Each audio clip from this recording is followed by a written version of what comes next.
नमस्कार दोस्तों, मैं सुनीता कथा मंथन में आप सबका स्वागत करती हूँ। कथा मंथन में आज सुनिए ब्राह्मण की बेटी उपन्यास का 5वां भाग। प्रिया मुखर्जी सुबह सुबह ही अपनी प्रैक्टिस में व्यस्त थे। कांख में होम्योपैथी की एक पुस्तक, हाथ में तौलिया और दवा का बक्सा, और उनके पीछे पीछे एक कुड़ी की विधवा पत्नी मिन्नतें करती हुई कह रही थी, बाबूजी दया नहीं करोगे तो हमारा क्या होगा। प्रिया के पास पीछे मुड़कर बात करने का समय नहीं था। उन्होंने अपना बायां हाथ पीछे की ओर हिलाते हुए कहा, नहीं नहीं, मैं तुम लोगों को नहीं रख सकता, तुम लोग बच्चात हो। अरे तूने बकरी को फैन क्यों खिलाया। वह विस्मित होकर बोली, सभी की बकरियां तो फैन खाती हैं बाबूजी। प्रिया बहुत ज्यादा गुस्से में भरकर बोले, फिर झूठ बोल रही है, किसी की भी बकरी फैन नहीं खाती, घास खाती है। वह बोली, घास खाती है, पत्ते खाती है और फैन भी खाती है बाबूजी। प्रिया पहले की तरह हाथ हिलाकर बोले, नहीं मैं तुम्हें नहीं रख सकता, आज ही चली जा। गोलक चटर्जी कह रहा है ब्राह्मणों के मोहल्ले में तूने बकरी को फैन खिलाया है, अब तुझ पर दया नहीं आ रही, तू बड़ी तो कमीनी और बज्जात है। वह अंतिम बार मिन्नत करते हुए बोली, तो क्या वह फैन मैं फेंक दूं बाबूजी।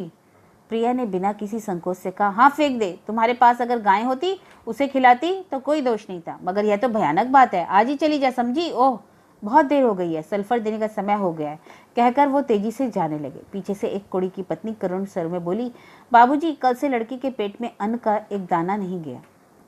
प्रिया उसी पल घूमकर खड़े हो गए। पूछा, क्यों, पेट में मरोड़ है या उल्टी जैसा लग रहा है। एक कड़ी की पत्नी ने सिर हिलाया, तो क्या पेट फूल गया है, भूख क्यों नहीं लगती। भूख तो लगती है बाबूजी।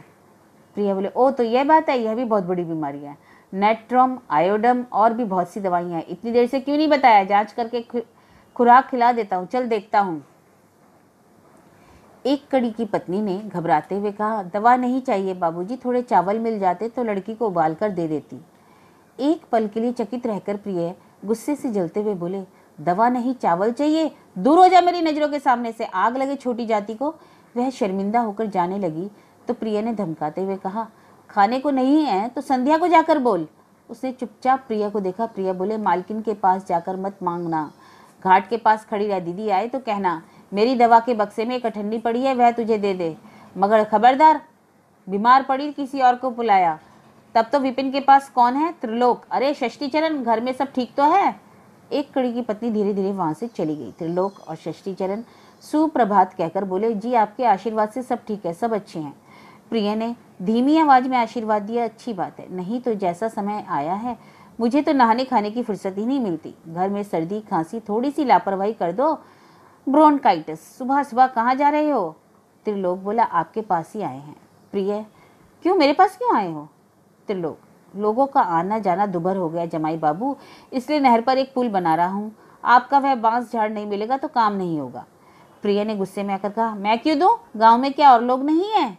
बूढ़ा षष्टिचरण अब तक चुप था। इस बार गर्दन झुकाकर दोबारा प्रणाम करके बोला, अगर अभय दान दे तो कहूँ, इस गांव में आपके सिवा और कोई इंसान है ही नहीं, आप दया करते हैं तो 10 लोग जीवित रहते हैं, नहीं तो हम किसानों के पास बांस खरीदने के पैसे कहाँ से आएंगे। प्रिया ने एक पल मौन रहने के पश्चात पूछा, लोगों को बहुत कष्ट हो रहा है क्या। मर रहे हैं बाबूजी, हाथ पैर तुड़वा कर मर रहे हैं। प्रिया, मगर मेरी पत्नी को पता चलेगा तो बहुत गुस्सा करेंगी। षष्टिचरण बोले, अगर आप देंगे तो मौसी क्या करेंगी, अगर ऐसा कुछ हुआ तो हम जाकर उनके पैर पकड़ लेंगे। प्रिया थोड़ी देर चिंता में डूबे रहने के बाद बोले, लोगों को परेशानी हो रही है, अच्छा जाओ ले लो, मगर मेरी पत्नी को ना पता चले। ओह बहुत देर हो गई। रस के बागदी का परिवार रात को कैसा रहा किसे पता। ब्रोनियर का एक्शन हिलने डुलने पर दर्द होता है, होना चाहिए, अच्छा चलता हूँ, कहकर प्रिया तेजी से चलते हुए अदृश्य हो गए।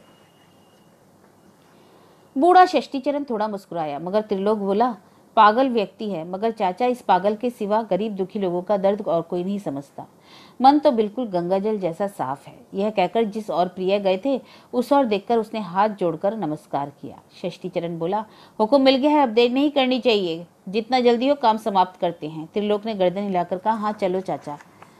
शाम का अंधेरा धीरे धीरे गाढ़ा हो रहा था, मगर अब तक बत्ती नहीं जलाई गई थी। अरुण अपने कमरे की मेज पे दोनों पैर रखकर सामने दरवाजे को एकटक देख रहा था। उसने गोद में एक खुली हुई पुस्तक थी, मगर थोड़ा सा ध्यान देने पर पता चला कि शाम होने के कारण ही पढ़ाई बंद है। ऐसा नहीं है, जब पूरा प्रकाश था तब भी यह पुस्तक इसी हालत में थी। असल में उस दिन से वह काम पर गया ही नहीं, घर के बाहर तक नहीं गया। पिछले कुछ दिनों से उसे बार बार एक ही बात याद आ रही थी कि किसी के लिए वह अछूत हो गया है। घृणा और अपवित्रता इतनी ज्यादा हो गई है कि उसके छूने भर से किसी को मुंह का पान फेंक देने की जरूरत पड़ी। अचानक उसकी सोच में बाधा आई। द्वार पर किसी की आहट सुनकर उसने सतर्क होकर पूछा, कौन है वहां? मैं हूँ संध्या, कहकर दरवाजा खोलकर संध्या चौखट पकड़कर खड़ी हो गई। अरुण ने जल्दी से अपने पैर में इससे उतारे और विस्मयपूर्वक पूछा, तुम यहाँ इस समय? कमरे में आकर बैठो।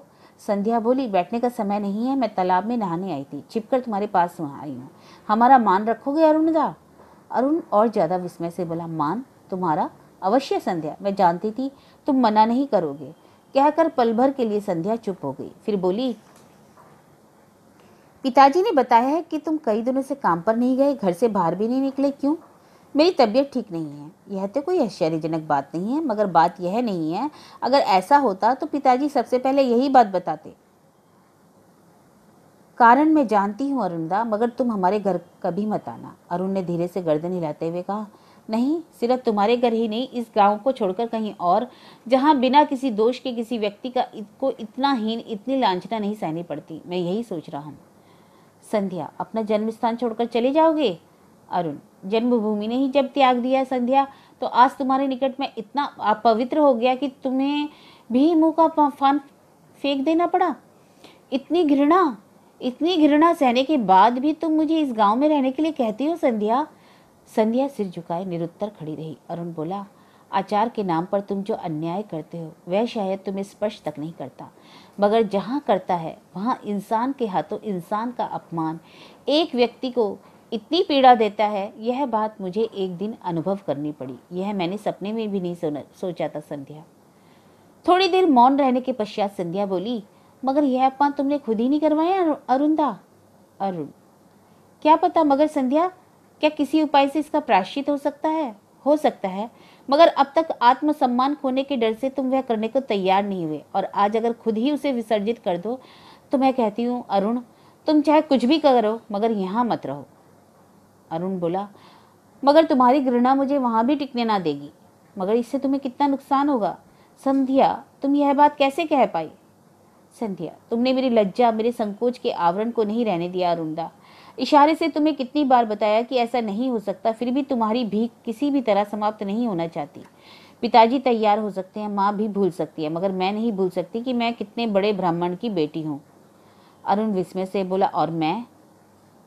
संध्या बोली, तुम भी मेरी जाति के ही हो, मगर फिर भी बाघ और बिल्ली एक नहीं हो सकते अरुणदा। मगर यह कहकर वह खुद ही सिहर उठी। अरुण और कुछ नहीं बोला, सिर्फ उसके चेहरे पर से अपनी विस्मित और व्यथित निगाहें हटा ली। संध्या जबरन हंसने की कोशिश करके बोली, तुम जहां भी जाओ अरुणदा, मुझे भूल नहीं पाओगे। बहुत सालों तक तुम्हें याद रहेगा कि तुम्हारा इतना अपमान और किसी ने कभी नहीं किया। तुम यहाँ क्यों आई थी, अभी तक बताया नहीं?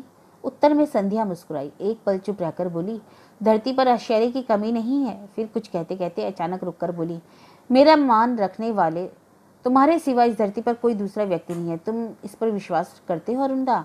अरुण चुपचाप देखता रहा। संध्या बोली, एक कोड़ी की विधवा और उसकी बेटी को एक कोड़ी के पिता ने घर से निकाल दिया, मगर मेरे पिता उन्हें ले आए। मैंने उन्हें आश्रय दिया है। कहाँ? हमारे पुराने ग्वाल घर में, मगर ब्राह्मणों के मोहल्ले में वह नहीं रह सकती। क्यों? क्यों क्या नीची जाती है? वह हमारे तालाब से पीने का पानी लेती है, रास्ते के बीच में बकरी को फैन खिलाती है। गोलक दादाजी को पता चल गया। माँ ने प्रतिज्ञा की है कि कल सुबह उन्हें निकाल कर ही स्नान करेगी। तुम उन्हें आश्रय दे दो अरुणदा, उनके पास कुछ नहीं है, बिल्कुल असहाय हैं। ठीक है, मगर कहाँ आश्रय दूँ? यह मैं नहीं जानती। जहाँ भी हो, तुम्हारे सिवा मैं किसे कहूँ? अरुण कुछ सोचकर बोला, मेरा माली घर चला गया है, उसके कमरे में वह रह सकेगी और थोड़ी बहुत जगह बना दूंगा। संध्या सिर उठाकर बातें नहीं कर पाई, सिर्फ गर्दन हिलाकर सम्मति दे दी। तो फिर उन्हें भेज दो, माली के आने के बाद उनकी कहीं और व्यवस्था कर दूंगा। संध्या तब भी जवाब नहीं दे पाई, सिर झुकाकर शायद खुद को संभाल रही थी। फिर धीरे से बोली, अभी मेरे मुंह में पान नहीं है, नहाने आई थी, अभी तुम्हारी पगधूली ले सकती हूँ। यह कहकर उसने दंडवत होकर प्रणाम किया और पल भर में अदृश्य हो गई। अरुण ने उसे पुकारने या कुछ पूछने की कोशिश नहीं की, बस उस और देखकर चुपचाप बैठा रहा। शायद उस बात को 2 से 3 दिन ही हुए होंगे। जगद्धारती अपने तालाब से नहाकर लौट रही थी। पथ पर रासमणि से मुलाकात हो गई। उनका पूरा चेहरा उत्तेजना और आग्रह की बहुलता के कारण रोने जैसा हो रहा था। पास आकर रोनी आवाज में बोली, जग्गो, मेरी बेटी, तेरी उस पागल बेटी ने ऐसी तपस्या की थी, यह तो मैंने सपने में ना सोचा था। जगद्धारती को कुछ भी समझ नहीं आया, मगर उनके मुंह से बेटी का नाम सुनकर डर गई। व्याकुल होकर पूछा, क्या हुआ मौसी, क्या किया संध्या ने? रासमणि बोली, जो किया है वैसा कभी इस धरती पर दूसरी लड़की ने नहीं किया। जा भीगे कपड़ों और भीगे सिर से गिरिधर को जाकर दंडवत प्रणाम कर पंचानन और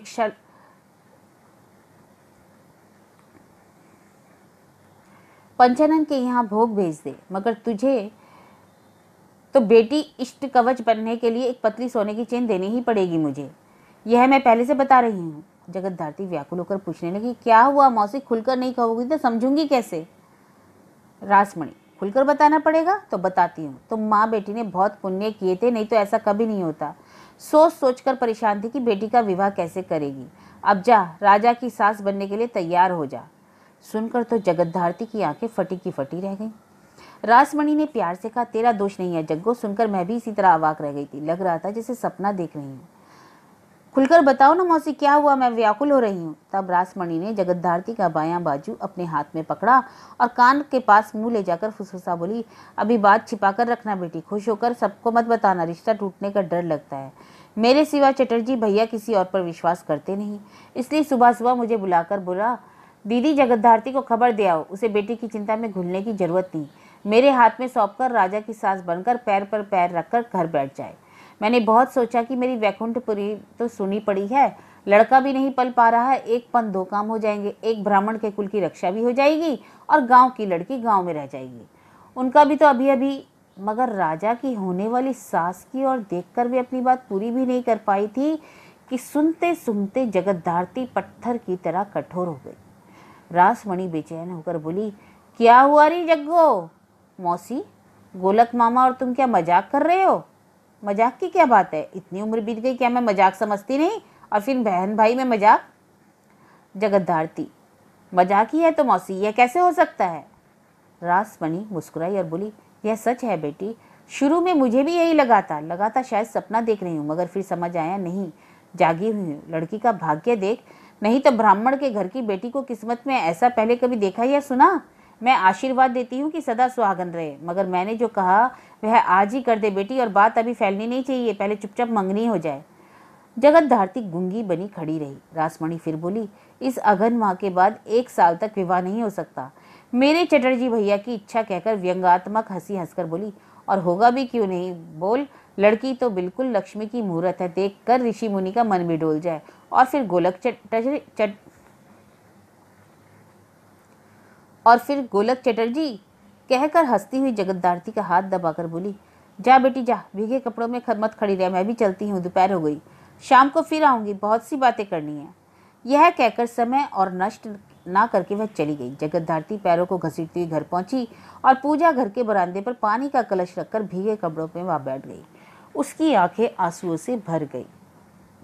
उसकी एकमात्र संतान, उसकी प्यारी संध्या रूप और गुण में लक्ष्मी की मूरत है। उस मूरत को विसर्जित करने का आह्वान आया गोलक चटर्जी के नरक कुंड से। जो गोलक उनकी बेटी के नाना जी से भी उम्र में बड़ा है, उसके हाथ में सौंपने से तो उसकी मृत्यु ज्यादा अच्छी है। यह बात आग की तरह उनके हृदय में धधकने लगी, मगर मुंह से नहीं कह पाई। वह खुद भी ब्राह्मण की बेटी हैं। समाज और परिवार में यह कोई बात विचित्र नहीं है। इससे बहुत बड़ी बड़ी दुर्गति उन्होंने अपनी आंखों से देखी है, इसलिए अपनी बेटी के विषय में सोचकर अंतर धू धू कर जल रहा था। फिर भी इसे असंभव मानकर इस आग को बुझाने के लिए उन्हें एक बूंद पानी कहीं भी नहीं मिला। अकेली बैठकर चुपचाप आंसू पोंछने लगी और उन्हें लगने लगा जैसे भविष्य में यह बात सच होने वाली है। हो सकता है उस कुत्सित व्यक्ति की वासना को बाधा देने के लिए उनके पास कोई उपाय ना हो। उस दिन से जो बातें उसने कही थी घूम फिर कर वही बात याद आने लगी। उन बातों में इतनी गंदगी छिपी थी, यह किसे पता था।